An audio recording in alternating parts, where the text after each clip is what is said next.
we've got to talk about April 8th's eclipse. Now, this eclipse is coming, and it will cross America, and we all know what that means. Some are saying that it's a sign of the end, of God's judgment upon America. And folks are saying this because 7 years ago, another eclipse came over North America, and if you cross the paths of the moon's journey with this eclipse, then it shows the Tav, representing Jesus.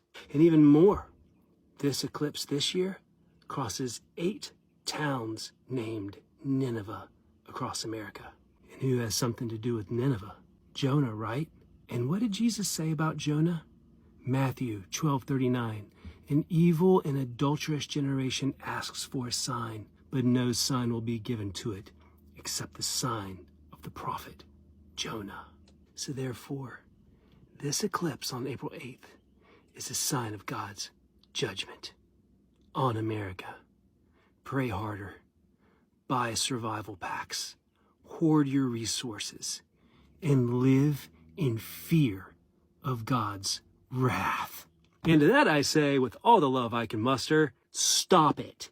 Just stop it. You're wrong. You're scaring people. You're outright lying, and you're making Christians look pretty idiotic. You know, I got nothing but love for you.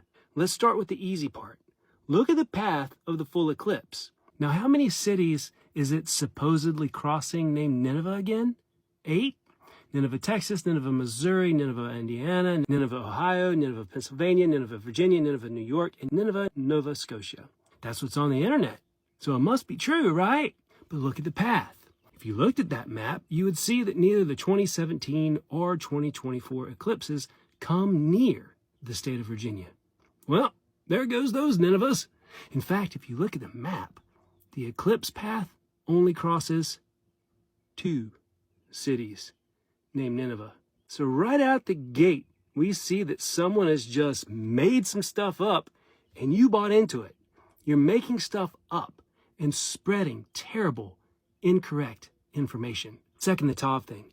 I can go back over past decades, and whenever there's a full eclipse, I can put a path down, and there will be an arbitrary passing that makes that sign. It's how the moon works as it rotates around the earth, and how the earth works with how it rotates around the sun. There's nothing symbolic about it. And third, if you keep reading what Jesus says in context, you'll see exactly what he meant. An evil and adulterous generation asks for a sign, but no sign will be given to it except the sign of the prophet Jonah. Here's the next part.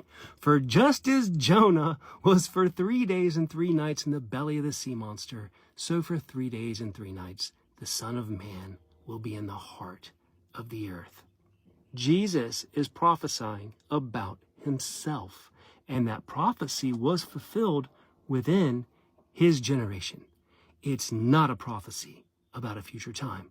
Jesus states exactly what that prophecy is. But here we are again, taking something out of context to fearmonger and get people freaked out. So stop it. Just stop it. And while you're stopping it, dear Christian, let's get to work actually doing what Christ said do, instead of falling for silly fear-mongering across the internet. Let's actually wake up into who we are as true children of God, empowered to do what he said do. The whole love your God with all your heart, soul, mind, and strength thing, and loving your neighbor as you love yourself thing. And when you're spreading these lies, you are not loving your neighbor. It's time to grow up and operate as mature sons and daughters of the King. God bless. See you soon.